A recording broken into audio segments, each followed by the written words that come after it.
روکتے ہیں، لیکن اللہ تعالیٰ کہتے ہیں دیکھو یہ سب تمہارے لیے ہے، لیکن تم میرے لیے ہو، تمہیں میں نے اپنے لیے بنایا. یہ جو ہمارے اندر ویکیوم کریٹ ہوتا ہے نا، یہ جسے آپ کہتے ہیں یعنی سارٹ آف ڈپریشن، خلا، اور انسان کو جو آپ اسے انیشلی سٹریس کہہ سکتے ہیں، یہ انگزائٹی، یہ کچھ نہیں ہے، یہ اللہ کا پیار ہے، اللہ کی محبت ہے کہ انسان کو اللہ تعالیٰ چاہتے ہیں کہ وہ اس خلا کو فیل کرے.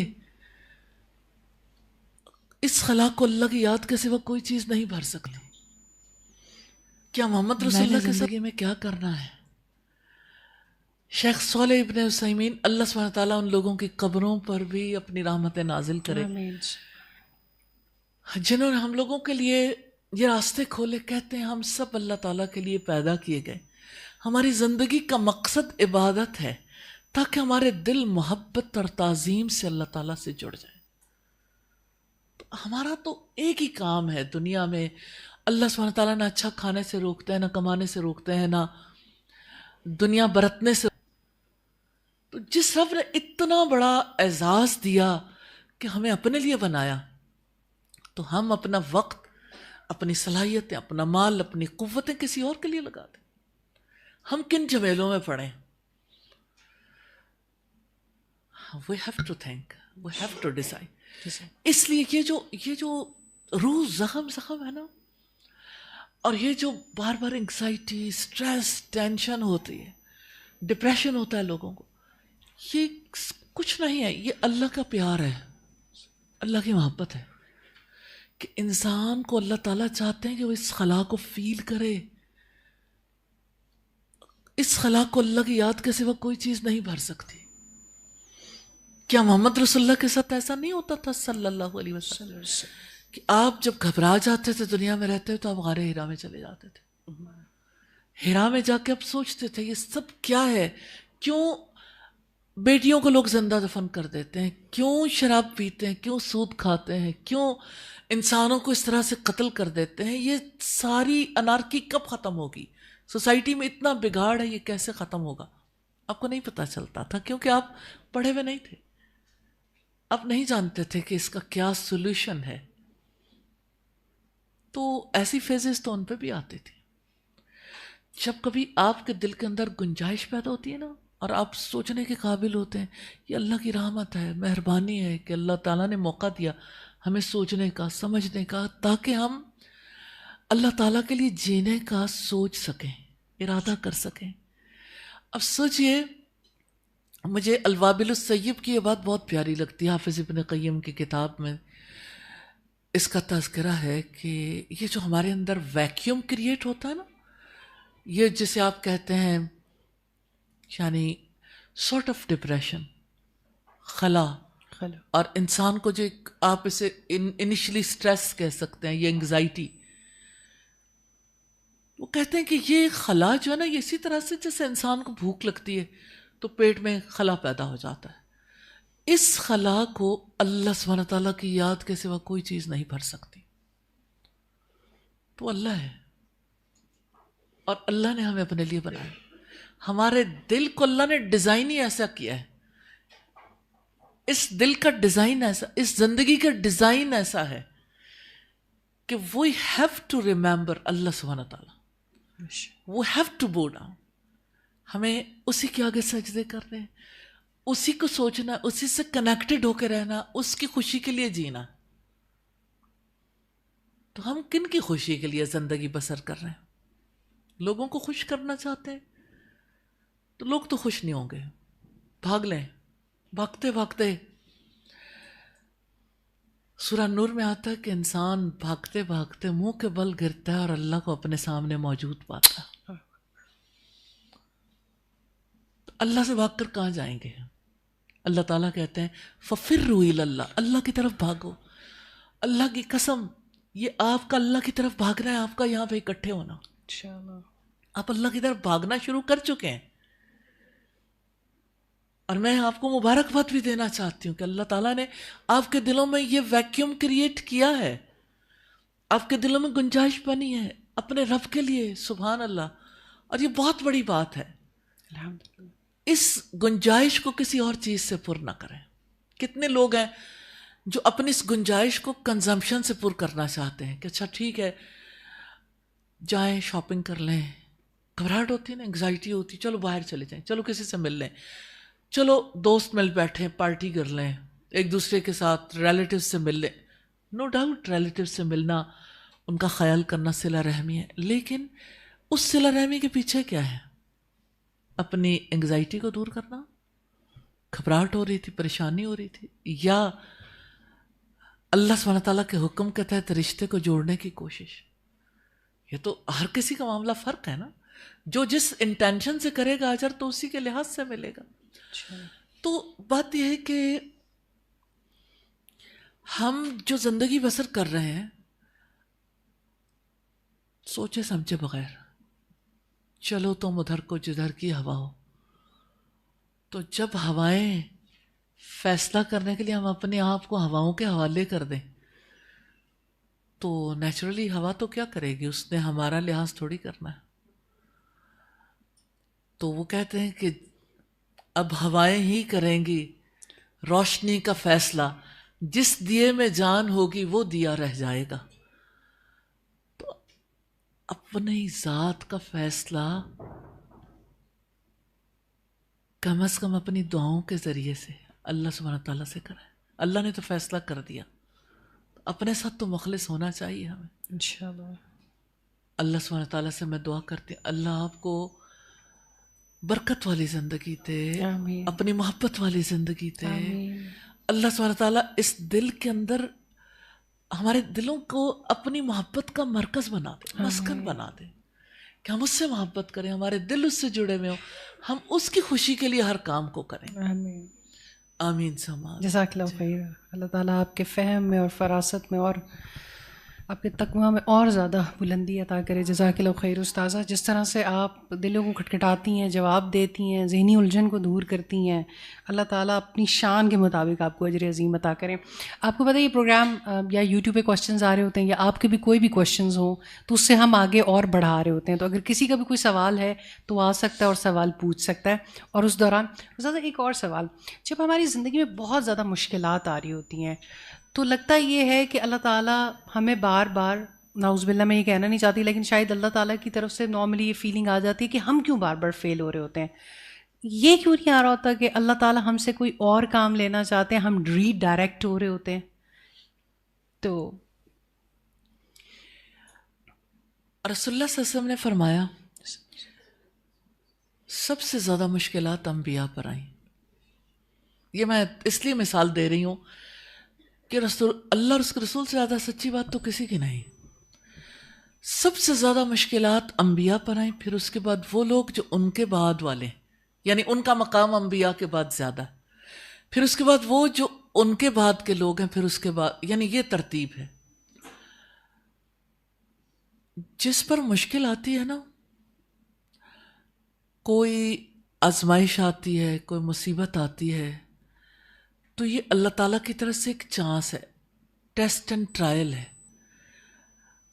اس وقت پہ اللہ سبحانہ تعالیٰ یہ دیکھتے ہیں کہ اس مشکل موقع پر انسان کا رویہ کیا ہوتا ہے. تو امتحان ہی بتاتے ہیں نا کہ انسان کا ایمان کیسا ہے, ورنہ تو انسان زبان سے دعویٰ ہی کرتا ہے. تو کسی سچویشن میں ہی صبر کا موقع ہوگا تو صبر کرے گا نا. اب کو خوشی کا موقع ہے تو وہ خوشی کا موقع صبر کا موقع تھوڑی ہوتا ہے. تو اسی طرح سے اللہ تعالیٰ جب کسی آزمائش پر ڈالتے ہیں, میں چند مثالیں آپ کے سامنے ضرور رکھوں گی. 18 سال حضرت ایوب پر آزمائش آئی, سویئر سکن ڈیزیز, چوزے کی طرح ہو گئے تھے اتنے چھوٹے سے, اور اتنے مال و دولت اللہ سبحانہ تعالیٰ نے عطا کیا تھا, سارا مال چلا گیا, بچے سارے فوت ہو گئے, رشتہ دار چھوڑ گئے, دوست احباب چھوڑ گئے, ساری دولت چلی گئی, گھر بار بھی چلا گیا, کچھ بھی باقی نہیں رہا. حتیٰ کہ آخر میں بیوی سے بھی علیحدگی ہو گئی. آخر میں انہوں نے دعا کی تھی, ربی انی مسنی الضر وانت ارحم الراحمین, اے میرے رب مجھے تکلیف پہنچی ہے اور تو سب مہربانوں سے زیادہ مہربان.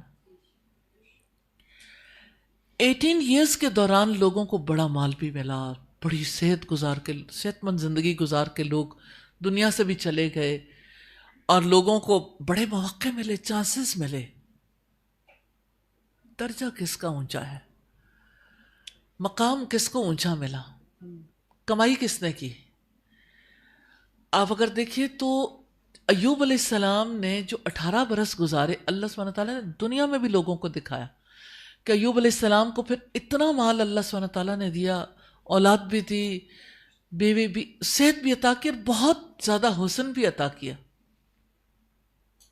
ظاہر سب کچھ سارے جہان نے دیکھا کہ آزمائش میں ایوب علیہ السلام نے جو کمانا تھا وہ کما لیا، اور جو گیا تھا اللہ تعالیٰ نے لوٹا دیا، اس سے بڑھ کر لوٹا دیا. تو وقت تو سب کے پاس ہوتا ہے. اس وقت میں اللہ سبحانہ تعالیٰ چاہتے ہیں کہ یہ پتہ چل جائے کون سا انسان جنت کے کس درجے پہ جانے کے قابل ہے. جنت موجود ہے، جہنم موجود ہے، صرف دکھتی نہیں ہے، آنکھیں دیکھ نہیں سکتی، ہم محسوس نہیں کر سکتے 5 سینسز کے ذریعے سے، لیکن وہ گھر ہے، وہ موجود ہے. دیکھیں ہمیں پتہ ہے کہ اچھا دنیا میں ایسی جگہ ہیں جیسے یعنی جنت کی تلاش میں تو انسان ہے نا، اور ایسے جزیرے جہاں پہ لوگ جس کو جنت سمجھ کے جاتے ہیں. تو آپ سوچیے کہ یعنی ہم نے جو چیزیں نہیں دیکھیں، لیکن دنیا میں اگر کوئی ہمیں بتائے تو ہمیں یقین آ جاتا ہے، لیکن جنت کے بارے میں پھر بھی ڈاؤٹ ہی میں رہتے ہیں، شیکی. کسی سے کہتے ہیں کچھ نہیں، لیکن اندر وہ یقین ہالونیس ہوتی ہے، کیونکہ پڑھتے نہیں ہیں جنت کے بارے میں، اس کے دل کے اندر اتنا یقین نہیں اترتا. تو جنت کے اعلیٰ درجات تو انبیاء کے لیے اسی وجہ سے ہیں کہ انبیاء سب سے زیادہ آزمائے گئے. تو یہ جو ٹرائلز ہوتی ہیں نا، یہ فیلئر نہیں ہوتا، یہ کامیابی ہوتی ہے. اللہ تعالیٰ کامیاب کرنے کے لیے کسی کو کسی سچویشن میں ڈالتے ہیں. اور اگر آپ اس فیلئر میں اللہ تعالیٰ سے کنیکٹ ہو جائیں تو اللہ تعالیٰ یہی چاہتے ہیں کہ انسان جو ہے ری ڈائریکٹ ہو جائے، یعنی جس طرح سے جس پوزیشن پہ اس سے زیادہ آگے چلا جائے. کیا جب دنیا میں امتحان ہوتے ہیں تو امتحان اس لیے ہوتے ہیں کہ انسان کو یعنی پروموٹ کرنے کے بجائے ڈیموٹ کر دیں. تو امتحان تو اس لیے آتے ہیں تاکہ انسان اور آگے چلا جائے. جس نے MBBS کر لیا اس کے لیے آگے اسپیشلائزیشن کے چانسز ہیں. اب اسپیشلائزیشن کے دوران جتنی تنگی سے یہ جو ہماری یعنی ہمارے بچے ہیں گزرتے ہیں، تو نیچرلی انہیں بہت محنت کرنی پڑتی ہے، ہاؤس جاب میں بہت محنت کرنی پڑتی ہے. تو کس وجہ سے کرتے ہیں؟ انہیں پتہ ہے کہ اس کے بعد کیا ہوگا، یقین ہے نا. تو امتحان سے گزارنے کا مقصد فیل کرنا نہیں ہوتا، اونچے درجے پہ لے جانا ہوتا. جزاک اللہ خیر. جی آپ کوشچن کر لیں. السلام علیکم استاذہ. میرا کوشچن ہے اسپرچویلٹی کے بارے میں، روحانیت کے بارے میں، کہ قرآن اور سنت کے مطابق یہ کیا ہوتی ہے. جیسے ہمارے یہاں روحانیت کے بارے میں ڈیفینیشن بتاتے ہیں کہ جیسے سٹوریز ہوتی ہیں اولیاء کرام کی کہ انہوں نے یہ کیا پھر وہ اس لیول پہ چلے گئے. تو کیا اس کے لیے نالج اور عمل کسے آپ اس طرف جا سکتے ہو روحانیت کے، یا کچھ اور چیزیں بھی ہوتی ہیں جو آپ کو، جیسے لوگ کہتے ہیں گفٹیڈ ہیں کچھ لوگ، یہ روحانیت ایسے نہیں مل سکتی، ڈفرینٹ باتیں کرتے ہیں اس کے بارے میں جو ہمارے یہاں ہوتی ہیں، اس کے بارے میں کویشچن کرنا چاہتی ہوں. جزاک اللہ مریم، بڑا اچھا سوال کیا آپ نے، اور نیچرلی اس کی وضاحت کی بہت زیادہ ضرورت بھی ہے. اللہ سبحانہ تعالیٰ نے انسان کو جسم بھی عطا کیا، اور صرف وہ ایک باڈی نہیں ہے. قرآن ہمیں یہ بتاتا ہے وَنَفَخْتُ فِيهِ مِن رُوحِي، میں نے انسان میں اپنی روح پھونکی ہے. روح کیا ہے؟ اس کے بارے میں رسول اللہ سے بھی سوال کیا گیا تھا. خود قرآن حکیم میں اس کا تذکرہ ملتا ہے وَيَسْأَلُونَكَ عَنِ الرُّوحِ، کہ وہ آپ سے روح کے بارے میں سوال کرتے ہیں. قُلِ الرُّوحُ مِنْ أَمْرِ رَبِّي، کہہ دو روح میرے رب کے حکم سے ہے. روح سے مراد اصل میں کیا ہے؟ وہ جو یعنی ہمارے اندر ایک میں ہے، یعنی ہم جو اصل میں ہم جس کی وجہ سے زندہ ہیں، جس کو کبھی موت نہیں آنی، جو ہماری اصل ریالٹی ہے. باڈی تو اس کا ایک گھر ہے نا، فار دا ٹائم بینگ اس کو یہ باڈی ملی، تو روح ہماری اصل ہے، آپ یوں کہہ لیجئے. اب بات یہ ہے کہ روح کے بارے میں جو فلسفیز اور جو کچھ دنیا میں کہا گیا اور اس کے اوپر جو ریسرچز ہوئیں، اگر وہ اللہ سبحانہ تعالیٰ جس نے روح کو کریٹ کیا اس کی کتاب میں موجود ہیں تو سچ ہے، اگر موجود نہیں تو فالس ہے، جھوٹ ہے۔ اگر رسول اللہ نے جو کچھ کہا تو چونکہ آپ اپنی مرضی سے کلام نہیں کرتے تھے، اس وجہ سے آپ صلی اللہ علیہ وسلم نے جو کچھ کہا وہ عین وہی ہے۔ تو اگر رسول اللہ نے اس طریقے کو اڈاپٹ کیا ہوا ہے اور آپ اس کے مطابق چل رہے ہیں تو وہ یعنی فلسفہ، ہم پھر اس کو قرآن اور سنت کی میزان پہ پرکھیں گے۔ اگر جیسے سائنٹیفکلی ہم کسی چیز کو دیکھتے ہیں تو ایکسپیریمنٹل میزان پہ پرکھتے ہیں نا، پھر وہ چیز پتہ چلتی ہے یہ ٹھیک ہے یا نہیں۔ اسی طرح سے جس وقت ہم کسی بھی فلسفی کو دیکھتے ہیں، چاہے وہ اسلامک ہو یا غیر اسلامی، تو ہم اسے قرآن و سنت کی میزان پہ پرکھتے ہیں۔ اگر تو ٹھیک ہو تو ہم مانتے ہیں، ورنہ نہیں مانتے، کیونکہ ہم مانتے ہیں کہ ہمارا کریٹر اللہ تعالیٰ ہے، تو روح کو اس نے پیدا کیا، اس نے ایسا کوئی فلسفہ نہیں دیا، جو کچھ ہے اس نے اپنی کتاب میں بتایا، اور ہمیں یہ بتایا الیوم اکملت لکم دینکم، کہ آج کے دن میں نے تمہارا دین تمہارے لیے مکمل کر دیا۔ وَأَتْمَمْتُ عَلَيْكُمْ نِعْمَتِي، میں نے اپنی نعمت تم پر تمام کر دی ہے۔ وَرَضِيتُ لَكُمُ الْإِسْلَامُ دِينًا، اور میں نے تمہارے لیے اسلام کو دین کے طور پر پسند کیا۔ محمد صلی اللہ علیہ وسلم آخری نبی تھے، آپ نے فرمایا لا نبی بعدی، میرے بعد کوئی نبی نہیں آنے والا۔ جو اللہ سبحانہ تعالیٰ نے انسانوں کی گائیڈ لائن کے لیے دینا تھا وہ دیا جا چکا۔ اس سے آگے جو کچھ بھی ہمارے یعنی آپ ائمہ سوچیں یا اسکالرز سوچیں، ہر ایک چیز کو اسی کسوٹی پہ پرکھا جائے گا۔ جو اس کسوٹی پہ پوری اترتی وہ سچ ہے، جو نہیں اترتی وہ ہم اسے ایکسیپٹ نہیں کرتے، اور وہ سچ نہیں ہے۔ تو یہ جو روحانیت کے بارے میں لوگوں کے ذہنوں میں یہ ہے کہ یہ شاید یعنی کہ گاڈ گفٹڈ ہے اور یہ علم لدنی ہے اور یہ بہت کچھ، اور اس کا کوئی پروف نہیں ہے۔ اور اس کے لیے جو سلاسل تصوف ہیں اور اس کا باقی جو سلسلہ ہے، اور اس کو پھر یعنی اگر آپ اس کے لٹریچر پہ جائیں، میں نے اس کے اوپر کافی ریسرچ کی ہوئی ہے، یعنی صرف جنرلی نہیں بلکہ اپنی اسٹڈیز کے دوران بھی سلاسل تصوف پر، تو یعنی اس کو پیچھے جا کے کھوج لگاتے ہیں آخر تک پہنچتے ہوئے پتہ چلتا ہے کہ یہ بات یعنی جہاں سے چلی تھی وہیں سے ٹھیک نہیں تھی۔ تو اس کو بڑھتے جب آپ کو پتہ ہے جب شروع میں کوئی چیز چھوٹی ہوتی پھر بڑھتے اتنی بڑی بن جاتی ہے تو لگتا ہے یہی اصل ریالٹی ہے۔ تو ریالٹی وہی ہے جو رسول اللہ نے فرمایا ترکت فیکم امرین، میں نے تم میں دو چیزیں چھوڑی ہیں، ان کو اگر مضبوطی سے تھامو گے کبھی گمراہ نہیں ہوگے، کتاب اللہ و سنتی، اللہ کی کتاب اور میری سنت۔ تو اس میں تو کوئی ایسی چیز نہیں ملتی۔ ہم جب روح کی بات کرتے ہیں، 4 ٹرمینالوجیز ہیں جو جنرلی یوز ہوتے ہیں، روح، نفس، عقل اور قلب۔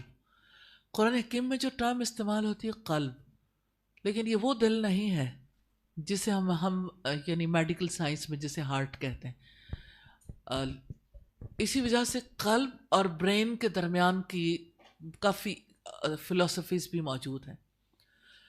تو یہاں اس سے مراد یہ ہے کہ انسان جو ہے جب گناہ کرتا ہے نا تو اس کے اوپر اثرات مرتب ہوتے ہیں، اور جو اثر پڑتا ہے وہ انسان کی روح پہ پڑتا ہے، اور انسان جس وقت یعنی ان اثرات سے نکلنا چاہتا ہے تو اس کو ہیل ہونے کی ضرورت ہوتی ہے، اور اس کا علاج ہمارے پاس اللہ کی کتاب میں رسول اللہ صلی اللہ علیہ وسلم نے جو بتایا وہی دین، اس کے باہر کچھ نہیں ہے، کیونکہ دین تو مکمل ہو گیا۔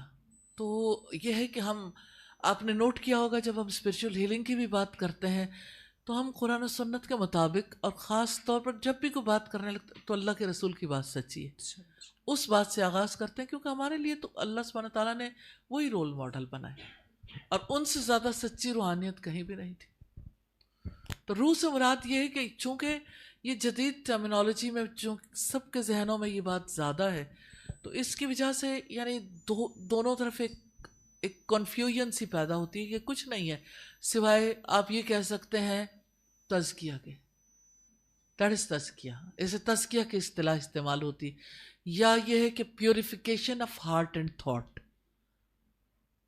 اوکے جی. اسی سے فردر کویشچن ہے کہ جب آپ لوگوں کو یہ کہتے ہیں کہ آپ نبی پاک صلی اللہ علیہ وسلم کی سنت فالو کریں تو وہ کہتے ہیں کہ ہم اس قابل نہیں ہیں تو آپ یہ بات نہ کریں. آپ ایسے اس کو وہ بہت اس طرف لے جاتے ہیں جیسے کوئی ڈس رسپیکٹ والی بات ہو رہی ہو. جب ان کو آپ ان کی لائف کے ایگزامپلس دیتے ہیں یا کہتے ہیں کہ اس سے آپ لرن کر سکتے ہو, you should learn from that, اور چھوٹی چھوٹی چیزیں بھی آپ ان کی فالو کریں کھانے سے لے کے ہر چیز تک, تو وہ اس کو اس طرف لے جاتے ہیں کہ آپ ایسا کہہ ہی نہیں سکتے, یہ ڈس رسپیکٹ ہے بیکاز ہم اس قابل نہیں ہیں. اس کا پھر کیا آنسر دیا جائے؟ پھر کس قابل ہے؟ اس کا پھر کیا ان کو جواب دیا جائے, کیا آنسر کیسے پھر ان کس کو قابل ہیں؟ پھر کس قابل ہیں؟ اگر اس قابل نہیں تو کسی قابل تو ہوں گے نا, تو ضرور سوال کرنا چاہیے پھر کس قابل ہیں. کیا اس سنت کو پاؤں تلے روندنے کے قابل ہیں؟ یعنی یا تو اس کے مطابق عمل کریں گے یا پھر اس کو پس پش ڈال دیں گے, تو کس قابل ہیں؟ دو میں سے تیسری چوائس تو ہے نہیں. جزاک اللہ خیر. جزاک اللہ خیر. جی کوئی بھی اور سوال ہے تو آپ آ سکتے ہیں. استاد جی مسفرہ نذیر آن لائن پوچھ رہی ہیں کہ استاد جی میرا سوال ہے, موت یاد تو آتی ہے لیکن یادوں میں بس نہیں جاتی اور پھر دنیا کی طرف مائل ہو جاتے ہیں, ایسا کیا کریں کہ موت ہماری یادوں میں بس جائے, یہ بات یاد رہے کہ اللہ نے حساب لینا ہے؟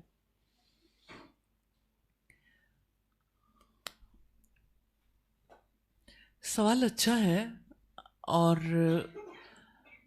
بات ٹرو ہے کہ انسان موت کو یاد کرتا ہے اور پھر بھول جاتا ہے, پھر یاد کرتا ہے پھر بھول جاتا ہے. نبی صلی اللہ علیہ وسلم نے فرمایا تم لذتوں کو توڑ دینے والی موت کو یاد رکھو تو تم ہنسو بہت کم اور رو بہت زیادہ. زندگی مشکل لگتی ہے نا اگر موت کو ہر وقت یاد رکھیں, تو انسان ایسی چیزوں کو زیادہ یاد نہیں رکھنا چاہتا جس کی وجہ سے انسان یعنی تھوڑا یعنی اپنے آپ کو زیادہ رسپانسبل فیل کرتا ہے, مشکل ہوتا ہے. لیکن یہ یوں نہیں ہے کہ انسان ہر وقت یعنی کہ اس کو کسی کی ڈیتھ ہوتی بھی یاد آتی رہے, یا کوئی ڈیڈ باڈیز نظر آتی رہیں, یا خوابوں میں انسان مردوں کو دیکھتا رہے, یا اسی طرح سے ہر وقت یعنی اس کا مطلب یہ ہے کہ زندگی کی بے ثباتی کو یاد رکھو نا. ہر چیز کل من علیہ فان, ہر چیز جو اس زمین پر ہے وہ فنا ہونے والی ہے. اور اسی طرح سے جیسے یعنی انسان جس وقت موت کے حالات کو پڑھتا ہے, یعنی خاص طور پر اللہ سبحانہ تعالیٰ نے اس بارے میں کیا کہا, رسول اللہ نے اس بارے میں کیا کہا, اور جیسے بہت ساری کتابیں اس کے پر لکھی کہ انسانیت موت کے دروازے پر بہت سارے لوگوں کے حالات ہیں جو ڈیتھ کے ٹائم پہ انہوں نے کیا بات کہی, وہ چیزیں انسان کے ذہن میں گھومتی رہتی ہیں. مثال کے طور پر ہارون الرشید اور مامون الرشید کے بارے میں کہا جاتا ہے, میں ان کو ہمیشہ مکس کر دیتی ہوں کہ اس میں اصل واقعہ کس کا تھا.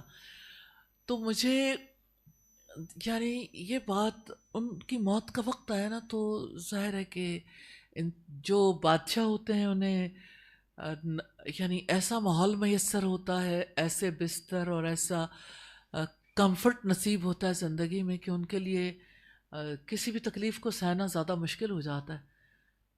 تو جب موت کا وقت آیا تو اس نے اپنا بستر چھوڑ دیا, زمین پر آ کر لیٹ گیا, بوریا بچھا لیا اور دعا کرنے لگا کہ اے وہ جس کو کبھی موت نہیں آنی, اے وہ جو عظیم بادشاہت کا مالک ہے, اس پر رحم کر دے جس کی بادشاہت جا رہی ہے, یعنی جس کی زندگی زوال پذیر ہے اور جس کی بادشاہت اس کے ہاتھ سے جاری, اس پر رحم فرما دے. میں نے جب اس سٹوری کو پڑھا, یعنی یہ واقعات پڑھ رہی تھی, تو میرے ذہن میں یہ بات بہت گھومتی ہے. اور اسی طرح سے جس وقت آپ موت کے حالات کو پڑھتے ہو مختلف افراد کے, تو یہ چیزیں ریالٹی بن کے سامنے آتی. اللہ سبحانہ تعالیٰ نے جب اس کے کلام میں ہم پڑھتے ہیں تو ہر وقت ہر جگہ موت کا تذکرہ نہیں ہے. اللہ سبحانہ تعالیٰ کی قدرتوں کا, اس کی صفات کا تذکرہ. آپ کو قرآن مجید کی حیرت انگیز بات محسوس ہوگی, آلموسٹ شاید ہی کوئی آیت ہو جس میں اللہ سبحانہ تعالیٰ کی کسی صفت کا تذکرہ نہیں, اکا دکا آیات کے علاوہ. آپ جس آیت کو پڑھیں گے آیت کے ساتھ اللہ سبحانہ تعالیٰ کی کسی نہ کسی صفت کا تذکرہ ہے. تو اللہ کی قدرت, اللہ سبحانہ تعالیٰ کی عظمت کے بارے میں جب پڑھتے ہیں تو دوسری بات آٹومیٹکلی ذہن میں آتی ہے کہ اللہ عظیم ہے اور ہم یعنی اللہ سبحانہ تعالیٰ کے ساتھ ہمارا کیا کنیکشن ہے اور ہماری ذات کی کیا حیثیت ہے، اور ہم یعنی اللہ سبحانہ تعالیٰ سے جب محبت کرتے ہیں تو ہم ریالٹی کی گراؤنڈ پر آ جاتے ہیں کہ ہم یعنی اس وقت دنیا میں تو اللہ تعالیٰ کی طرف بڑھنے کے لیے کام کر رہے ہیں، پھر ایک وقت آئے گا کہ جب ہماری اللہ سبحانہ تعالیٰ سے ملاقات ہوگی، تو جو چیز بہت زیادہ موت کو یاد کروائے گی نا، انا للہ و انا الیہ راجعون، ہر ایک تکلیف صدمے کسی چھوٹے سے چھوٹے موقع پر انا للہ و انا الیہ راجعون، بے شک ہم اللہ کے ہیں اور بے شک اس کی طرف لوٹ کر جانے والے. انہی چیزوں کو جب